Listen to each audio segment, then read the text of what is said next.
আসসালামু আলাইকুম। কেমন আছেন আপনারা সবাই? আলহামদুলিল্লাহ আমি ভালো আছি। আমি চলে আসলাম আজকে নতুন আরেকটি ভিডিও নিয়ে। আজকে আমরা বানাবো টমেটো সস। সেজন্য আমি এখানে 2 কেজি টমেটো কিনে এনেছি এবং ভালো করে ধুয়ে পরিষ্কার করে নিয়েছি। এখন আমি কেটে এটাকে বাপে বসিয়ে দিব। তার জন্য টমেটোগুলো কেটে নিতেছি। সিজনের টমেটো এখন খুবই ভালো। আমি একসঙ্গে অনেকটা সস বানিয়ে রাখবো সারা বছরের জন্য। তো এখন আমি আপাতত 2 কেজি বানাইলাম। বাচ্চাদের চিকেন ফ্রাই করে দিব, সেটা খাওয়ার জন্য সস নিয়ে তো চিন্তা করলাম একবার বানিয়ে নিই। তো টমেটোগুলো দিয়ে আমি কেটে নিতেছি কি সুন্দর ভিতরে।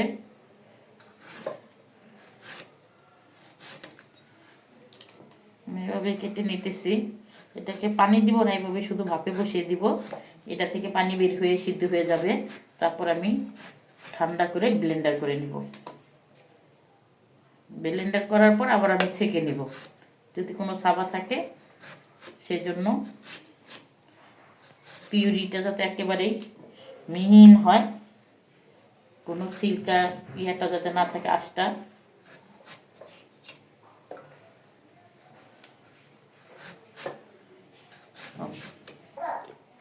কাটা শেষ। আমি টমেটোগুলো এভাবে কেটে নিয়েছি। এখন আমি টমেটোগুলো চুলায় বসিয়ে দিব। আমি এখন চুলায় বসিয়ে দিয়েছি, পানি দিব না, চুলা জ্বালিয়ে দিতেছি। আর এখন আমি ঢাকনা দিয়ে ঢেকে দিব। এই তো ঢাকনা দিয়ে ঢেকে দিতেছি। আমি টমেটোটা এইভাবে সিদ্ধ করে নিতেছি। আমার সিদ্ধ প্রায় হয়ে এসেছে। এখন আমি এটাকে নামিয়ে ঠান্ডা করে ব্লেন্ডার করে নিব। তারপর ব্লেন্ডারের পর এটাকে আমি একটু সেঁকে নিব, যাতে সাবাটা কিংবা টমেটোর সিল্কাটা বাদ হয়ে যায়। তারপর পিউরিটা দিয়ে আমি সসটা বানিয়ে নিব। তো এখন আমার প্রায় শেষ পর্যায়ে সিদ্ধ, আর একটু করেই আমি নামিয়ে নিব। তো নামানোর পর ব্লেন্ডার করা দেখাবো। এই যে আমি ঠান্ডা করে নিয়েছি আর অর্ধেকটা ব্লেন্ডারে দিয়ে দিয়েছি। এখন আমি এটাকে ব্লেন্ড করে নিব। তো আমি ব্লেন্ড করে নেই আর বাকিটা লাস্টে দিব। তো যাই হোক, এখন আমি ব্লেন্ড করে নিই। ব্লেন্ড করে নিয়েছি। এটা আমি ঢেলে নিব। ঢেলার সময় সেঁকে নিব।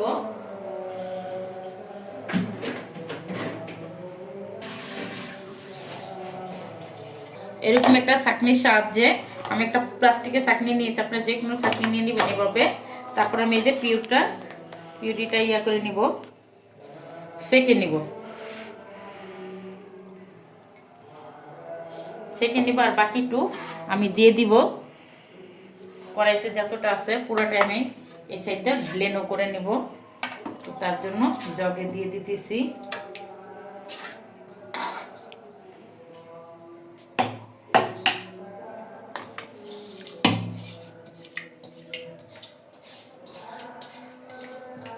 আবার আমি বাকিটা নিয়ে নিয়েছি। এখন এটা আমি ব্লেন্ড করে নিব। তো জগটাকে আমি ভালো করে বসিয়ে নিব।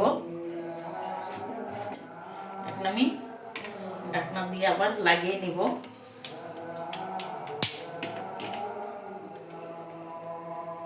আমি লাগিয়ে নিয়েছি। আমি এখন আমি যেভাবে সেঁকে নিয়েছি, যত বিচিগুলা এবং সিল্কাগুলা এভাবে অবশিষ্ট থেকে যাবে, আর এগুলো আমি ফেলে দিব। আর এই যে আমার পিউরিটা এরকম হয়েছে, ফ্রেশ, পুরা ফ্রেশ। তো যাই হোক, এভাবে আমি সবগুলো সেঁকে নিব। আমি যেভাবে পিউরিগুলো সেঁকে নিয়েছি, আমার পিউরিগুলো বেরিয়েছে, আর পিউরি থেকে এই যেসব বিচি এবং সিল্কাগুলো বেরিয়েছে আর এতটি ফালিয়েছি আমি। আর এইগুলা লাস্ট বারেরগুলা, মানে 2 কেজিতে এর ডাবল বের হয়েছে।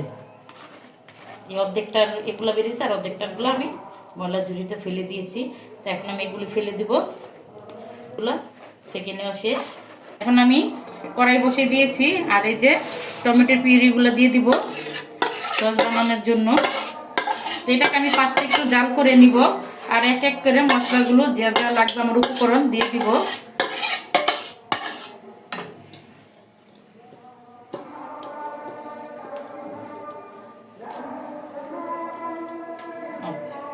জন্য যে যে উপকরণগুলো আমি নিয়ে নিচ্ছি, এখানে নিয়েছি লাল মরিচের গুঁড়ো এবং চিনি, তেঁতুলের পিউরিগুলো আমি বের করে নিয়েছি সাদা গোলমরিচের গুঁড়ো এবং টেস্টি সল্ট আর সাধারণ লবণ তো আছে, আপনারা চাইলে বিট লবণও দিতে পারেন, আর সিরকাও ব্যবহার করতে পারেন, ভিনেগার। তো আমি ভিনেগারটাও দিব, এখানে আমার হয় নাই, নিয়ে আসবো। আর এভাবে আমি পিউরিটা ভালো করে জাল করে নিব, জাল করে দেখা যাবে কি আস্তে আস্তে পাতলা হয়ে যাবে। তারপর আমি এক এক করে মশলাগুলো দেওয়ার পর আমি টেস্ট করে দেখব মিষ্টি ঝাল টক কেমন ঠিক আছে কিনা। আপনাদের যেরকম খান ওরকম টেস্ট অনুযায়ী সব কিছু দিয়ে দিবেন। টেস্ট শুরু করে বানিয়ে নেই। এখানে আমি চেরি কালারের জন্য, এটা সাধারণত সবাই ব্যবহার করে। পিউরিটা যেহেতু আমি পানি ব্যবহার করিনি, ধুয়ে সুন্দর করে আমি টমেটোটা জাল করে নিয়েছি। টমেটোর রসে আমার হয়েছে, তাই আমার পিউরিটা গাঢ়ই হয়েছে। তো আমি তারপরও জাল করবো আরো অনেক, কিন্তু এখন আমি এক এক করে মশলাগুলো দিয়ে দিব, কারণ চিনি দিলে দেখা যায় একটু পানি গলবে, তাই আগে সবকিছু দিয়ে দিতেছি। তাই শুরুতে দিয়ে দিতেছি টেস্টি সল্ট,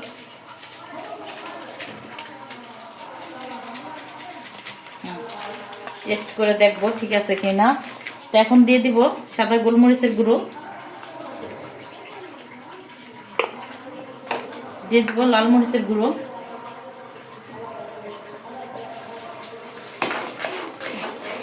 আরো দিয়ে দিব এখানে চিনি,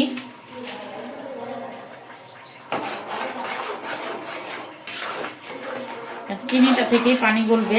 মিষ্টিটা আমি চেক করে দিয়ে দিব নে। আর দিব তেঁতুলের পিউরি, যেটা বের করছি পুরোটাই দিব।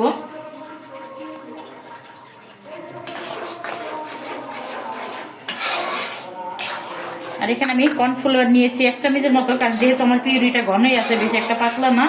তো আমি জাল করার পর লাস্টে দিয়ে দিব পিউরিটা আমি গুলিয়ে রেখে কর্নফ্লাওয়ারটা গুলিয়ে রেখেছি। এখানে মানে 1/2 চামচের একটু বেশি, ফুল 1 চামচ নেই। তো আমি এটা গুলিয়ে রেখেছি, এটা আমি লাস্ট পর্যায়ে ব্যবহার করব। খালি জাস্ট একটু কালার, ফ্রুটস কালার, যেটা চেরি কালারটা দিব নিয়েছি। এখানে আমি কালারটাও দিয়ে দিলাম, জাস্ট একটুখানি নিয়েছি।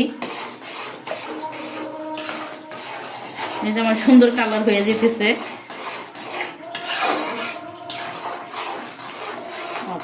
এই যে আমার টমেটো সস, এই যে পুরো পারফেক্ট টমেটো সস, আর শুকানো যাবে না। এখন আমি সসটাকে বেড়ে ঠান্ডা করে বয়ামে ঢুকিয়ে রাখবো। এই কোটা যেতে ভরে রাখবো, কোনো দরকার নেই নাকি বাজারে গেলে।